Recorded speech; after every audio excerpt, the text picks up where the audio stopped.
اتنا آپ صلی اللہ علیہ وسلم کے خلاف دشمنی کی، لڑے، تلوار کے زور سے زیر نہیں ہوئے. آپ صلی اللہ علیہ وسلم جانتے تھے خالد بن ولید بڑا غیرت والا آدمی ہے. 70 صحابہ کو خالد بن ولید نے قتل کروایا ہے غزوہ احد میں، اسلام دشمنی میں. لیکن آپ صلی اللہ علیہ وسلم کی بصیرت دیکھو، یہ نہیں کہ ان کو بس کسی طرح مار دو، انہوں نے 70 افراد کو شہید کروایا. نہ آپ صلی اللہ علیہ وسلم جانتے تھے غیرت مند ہے تبھی تو لڑ رہا ہے، غیرت کا غلط استعمال میں لڑ رہا ہے. لیکن یہ ان کو یہ کنفیوژن ہے کہ یہ صحیح ہے اور ہم کیا ہیں، غلط ہیں. یہ سمجھ رہے ہیں ہم نے ان کے باپ دادا کے دین پہ حملہ کیا ہے، حالانکہ اصل ان کے باپ دادا کا دین وہی ہے جو ہم پیش کر رہے ہیں. جہالت ہے، غلطی ہے. کسی طرح ان کو زیر کرو. ایسا غیرت مند آدمی اگر ہمیں مل گیا تو کس کے لیے کام کرے گا؟ جو ہمارے مخلص لڑاکا اللہ کے لیے لڑنے والے 70 کو شہید کر سکتا ہے، وہ اسلام دشمن جو اللہ کے لیے نہیں لڑتے ان کا کیا کرے گا؟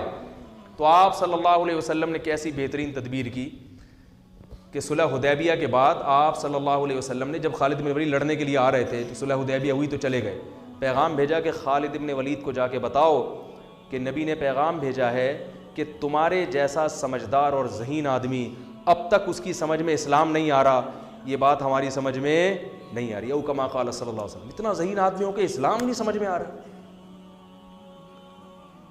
تو خالد بن ولید نے جب یہ سنا فوراً متاثر ہوئے. انسان اپنی تعریف سن کے خوش ہوتا ہے. عزت دار لوگ جو ہے نا وہ پیشانی سے پکڑ کے گالیاں دے کے نہیں لین پہ آتے ہیں. وہ عزت دار آدمی آپ اس کو اچھے الفاظ سے دین کی طرف بلاؤ گے تو وہ آ جائے گا. قادیانی بھی اگر دین پہ لانا چاہتے ہو نا اور وہ اس میں آپ کو نظر آتا ہے کچھ تو پھر آپ کو اس سے بہت محبت سے بات کرنی پڑے گی. یہ نہیں جا کے ایک صاحب گئے نا ایک قادیانی کو دعوت دینے کے لیے، کتے جیسی تیری شکل ہے، اس طرح کی بات مجھے اچھا نہیں لگ رہا ممبر پہ بات کرنا. کتے جیسی تیری شکل، تو تبلیغ کرنے جا رہا ہے، کیا کرنے جا رہا ہے بھائی؟ اس کو وہ آئے گا.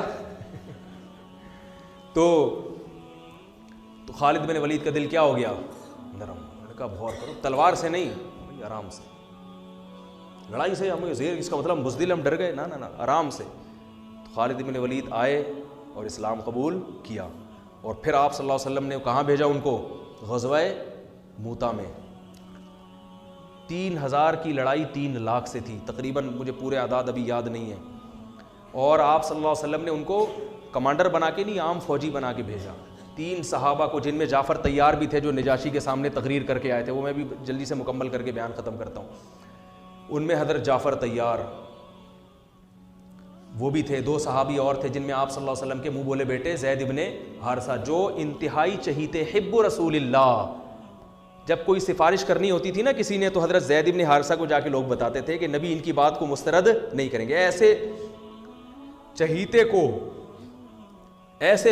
کو آپ صلی اللہ علیہ وسلم نے میدان جنگ میں بھیج دیا کہ بھئی رومی حملہ کر رہے ہیں، 3 لاکھ کا لشکر ہے.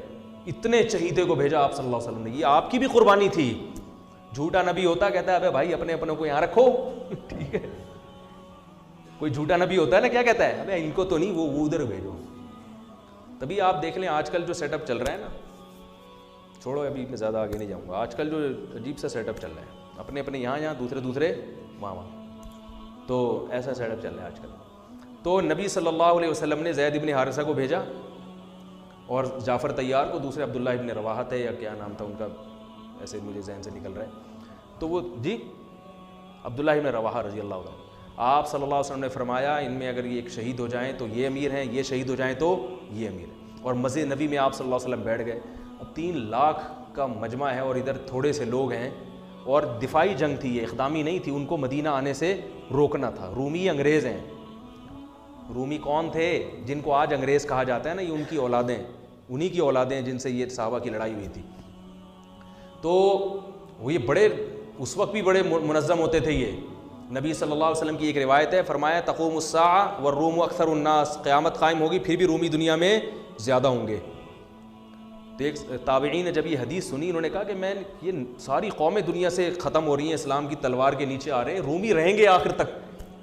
تو کوئی ان میں یقیناً کوالٹی ہوگی جس کی وجہ سے مسلمان ان کو قرب قیامت تک ہی، گورے تبھی تو دیکھو نا اب تک ہیں، اتنی بڑی بڑی طاقتیں ہیں. باقی روم اور فارس غائب ہو گئے، پتہ ہی نہیں کہاں. اتنی بڑی بڑی طاقتیں تھیں جو ان سے زیادہ مضبوط تھی رومیوں سے. تو انہوں نے جب اپنا خفیہ نمائندہ بھیجا نا کہ ان میں دیکھیں یہ کیا ان کی کوالٹی ہے جس کی وجہ سے یہ ایسی شکست نہیں ہوگی، ان کو ان سے جنگ رہے گی. تو انہوں نے یہ نوٹ کیا کہ ان کی کوالٹی یہ ہے. دیکھو صحابہ بھی سیکھتے تھے غیر مسلموں سے بھی، غیر مسلموں میں سے بھی سیکھتے تھے ان کے اندر کیا کوالٹی ہے تاکہ وہ کوالٹی ہم اپنے اندر بھی پیدا کریں. کون سی بات ہے ان میں؟ تو وہ سیکھنے کے لیے گئے. تو جا کے دیکھا تو انہوں نے رپورٹ جو بنائی، جو رپورٹ پیش کی وہ یہ تھی کہ ان کو جب شکست ہو جاتی ہے تو یہ دوبارہ لڑائی اس وقت تک نہیں لڑتے جب تک اس شکست کے اسباب پہ غور کر کے اس سبب کو دور نہ کریں. وہ غلطی دوبارہ نہیں دہراتے یہ. اب دیکھو امریکہ افغانستان میں آیا، رشیا والا اسٹائل نہیں ہے امریکہ کا، اس لیے کہ اس کو پتا تھا کہ رشیا جس اسٹائل میں آیا تھا طاقت اور قوت کے بلبوتے پر زمین پہ فوج اتار کے پٹھانوں سے پنگا لے لیا اس نے، ہے بھائی، اور پٹ کے واپس جا رہے.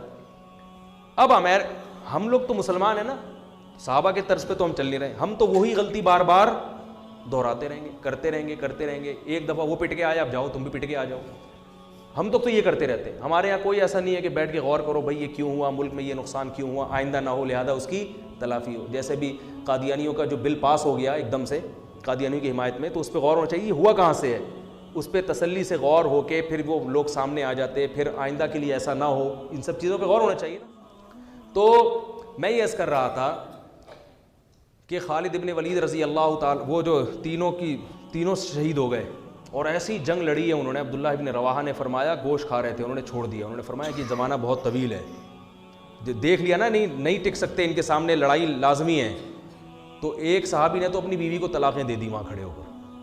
انہوں نے کہا بیوی یاد آ رہی ہے جس کی وجہ سے میں جنگ میں لڑ نہیں پا رہا، تو اس کو طلاق دی تاکہ اب نہ بچوں کی فکر نہ بیوی کی فکر. اب کیونکہ لڑائی اتنی سخت تھی، ظاہر ہے کوئی ریشو نہیں بنتا نا، اتنے بڑے لشکر کو بھگانے کا کوئی تناسب ہی نہیں بنتا نا، کوئی جنگ کا کوئی کچھ تو ہو. تو اب تو ظاہر ہے صرف جذبہ ہی ہے اور بھرپور لڑائی ہے موت کی. تو وہ موت کی نیت سے تلوار لے کر کود پڑے. یہ ہیں صحابہ جن کو رافضی لوگ گالیاں دیتے ہیں، جن کو برا بھلا کہتے ہیں. تو تلوار لے کر میدان جنگ میں کود پڑے اور شہید ہو گئے. ان کو چانس ہی نہیں تھا. تینوں جب شہید ہو گئے ہیں تو لوگ پریشان ہوئے کہ اب کس کو کمانڈر بنائے. تو لوگوں کی نظر آئی خالد ابن ولید پر کہ یہ میدان ہے، یہ 70 انہوں نے وہاں اتنی زبردست جنگ لڑی تھی تو یہاں بھی لڑ سکتے. اور آپ صلی اللہ علیہ وسلم مسجد نبی میں بیٹھ کر صحابہ کو یہ پورا واقعہ سنا رہے ہیں. اللہ نے بطور معجزہ آپ کے سامنے پورا وہ جنگ کا واقعہ آپ کے سامنے رکھ دیا. آپ صلی اللہ علیہ وسلم نے فرمایا عبداللہ ابن رواحہ شہید ہو گئے، حالانکہ بہت دور تھا یہ مدینہ سے، اور آپ صلی اللہ علیہ وسلم کی آنکھوں سے آنسو جاری. یہ معجزے کے طور پر آپ نے بتایا. پھر آپ نے فرمایا کہ جعفر طیار شہید ہو گئے، وہ بھی شہید ہو گئے. انہوں نے جھنڈا ہاتھ میں لیا اور وہ بھی شہید ہو گئے. اور آپ صلی اللہ علیہ وسلم کی آنکھوں سے جعفر طیار تو بہت زیادہ چہیتے تھے نبی صلی اللہ علیہ وسلم کو. حضرت علی کے بعد سب سے بڑا مقام اہل بیت میں حضرت جعفر طیار رضی اللہ تعالیٰ عنہ کا سمجھا جاتا تھا. تو آپ صلی اللہ علیہ وسلم نے صحابی کو خبر دی کہ جاؤ ان کی 4 بیویاں ہیں، ان کو جا کے اطلاع دو کہ وہ شہید ہو گئے ہیں. پھر ان کے بچوں کے سر پہ ان کے چھوٹے چھوٹے یتیم بچے تھے حضرت جعفر طیار کے، ان کے سر پہ آپ صلی اللہ علیہ وسلم نے پیار کیا. اور آپ صلی اللہ علیہ وسلم ان بچوں کا پھر بہت خیال کیا کرتے تھے. تو وہ عورتوں کے رونے کی آواز آئی، بڑا دلچسپ واقعہ ہے. پھر آپ صلی اللہ علیہ وسلم نے منع کیا کہ ان عورتوں کو کہو کہ اپنی آوازیں پست کریں، گھر کی 4 دیواری سے آواز ان کی باہر نہ نکلے. بڑے خوبصورت جوان تھے حضرت جعفر طیار اور نبی کے چہیتے تھے. اور غزوہ بدر میں حضرت جعفر طیار کی بڑی قربانیاں تھیں. جب یہ آیا ہے نا کافروں کا لشکر بدر میں سامنے، اور کافروں کے سردار آئے کہ حل میں مبارز کوئی ہے ہم سے لڑنے والا، یعنی پہلے ہم سے لڑے پھر ہم دونوں میں سے کوئی قتل ہوگا تو پھر جنگ شروع ہوگی. ایسے بھی تھے. تو ادھر سے کون آئے؟ پہلے کچھ انصاری صحابی آئے. تو وہ جو ولید ابن عقبہ تھا نا، ولید ابن عتبہ، اس نے کہا نہ ہمیں اپنے جیسا چاہیے. ہمیں کیسا چاہیے؟ قریشی سردار ہونا چاہیے جو میرے مقابلے میں آئے، پھر لڑائی کا مزہ آئے. یہ وہ بہادری ہے جو کس میں تھی؟ بولو نا بھائی، عربوں میں. تو ادھر سے پھر حضرت علی آئے، حضرت جعفر طیار آئے، حضرت حمزہ آئے. ادھر سے بھی 3 آدمی، ادھر سے بھی 3. تو اس نے کہا نام اکفاؤنا، ہاں یہ ہیں ہماری قوم کے، ہمارے جیسے شیر ہیں، بہادر ہیں، لڑنا جانتے ہیں، ان سے لڑائی میں مزہ آئے گا. اور پٹ گئے تینوں. تینوں کیا ہو گئے؟ تو ادھر سے حضرت جعفر طیار جب آئے نا، تو یہ تو بہادری کی بات ہے نا بھائی. ادھر 313 ادھر 1000، اور لڑائی ایسے شروع ہو رہی ہے کہ دونوں میں سے جب تک ایک زندہ ہے لڑائی شروع نہیں ہوگی. اور اس میں کتنا 50% چانس ہے نا اپنے شہید ہونے کا, اور سامنے سے بھی پتا ہے کہ بہادر ترین آدمی آیا ہے. کمزور ہو تو آدمی کہتا ہے میں جاؤں یار, میں بسم اللہ کروں, بلکہ اس میں بھی نہیں جائے گا, وہ کیا یار پٹ پٹا ہی نہ جاؤں میں. تو ایسے صحابی تھے جعفر طیار, اور وہ غزوہ موتا میں نبی کے کیسے چچا زاد بھائی شہید ہو گئے. تو آپ صلی اللہ علیہ وسلم کی آنکھوں سے آنسو بہہ رہے ہیں, اور آپ نے فرمایا کہ وہ بھی شہید. پھر آپ کے جو چہیتے حب رسول اللہ, نبی کے چہیتے, حب کا ترجمہ اردو میں کیا ہوگا؟ چہیتا. کہتے ہیں نا بڑا چہیتا ہے, لاڈلا ہے, نبی کے لاڈلے, جن کو آپ صلی اللہ علیہ وسلم نے لے کے کئی سال پالا ہے, اتنی محبت دی کہ جب ان کے اصل باپ دادا آئے نا ان کو لے جانے کے لیے, تو انہوں نے کہا نہیں میں نہیں جاتا, میں ادھر ہی رہوں گا. اتنی محبت ہو گئی تھی. اطلاع آئی کہ وہ بھی شہید ہو گئے. تو اب آپ صلی اللہ علیہ وسلم نے فرمایا قد اخذ الرایۃ سیف من سیوف اللہ, اللہ کی تلواروں میں سے ایک تلوار نے جھنڈا ہاتھ میں لے لیا. اس میں اشارہ تھا کہ اب یہ تلوار ٹوٹے گی نہیں, کیونکہ یہ کس کی تلوار ہے؟ اللہ کی. اسی وجہ سے کہا جاتا ہے کہ خالد ابن ولید, حضرت خالد ابن ولید خود بتاتے ہیں کہ میں گھمسان کی جنگوں میں لڑا ہوں شہادت حاصل کرنے کے لیے, مگر کس پر میری موت واقع ہو رہی ہے؟ بستر پہ رو رہے تھے. فرمایا کوئی ایسی جگہ میں نے چھوڑی نہیں ہے جہاں مجھے شہادت نظر آئی ہو اور میں گھسا نہ ہوں اس میں لڑتے ہوئے, مگر موت کہاں آ رہی ہے؟ بستر پہ. علماء نے اس کی وجہ بیان کی ہے کہ جس کو اللہ کے نبی نے اللہ کی تلوار کہہ دیا ہو تو یہ اشارہ ہے کہ اس کو شہادت نہیں مل سکتی, کیونکہ شہادت کا مطلب کافروں کے ہاتھوں قتل, اور کافر نے اللہ کی تلوار کو توڑ دیا, تو یہ نبی کی بات کیا ہو جاتی؟ غلط.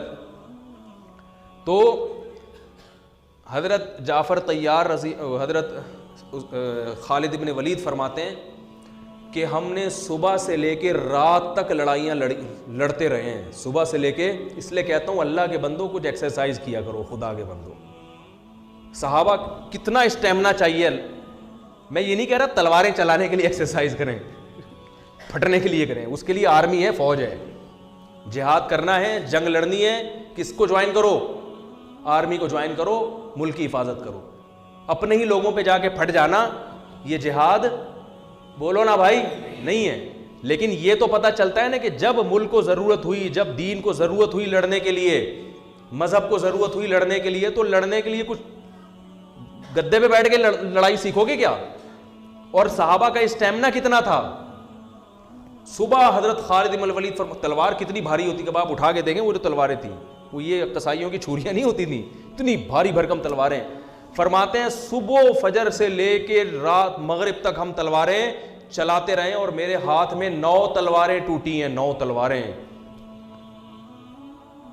اتنے لاکھ مجمع کے ساتھ لڑنا, اور کہتے ہیں میں اتنا قتل کیا ہے بندہ میں نے کہ ان کا اتنا زور تھا, مدینہ ہاتھ سے چلا جاتا صحابہ کے, مدینہ ہاتھ سے چلا, مدینہ کا دفاع تھا یہ.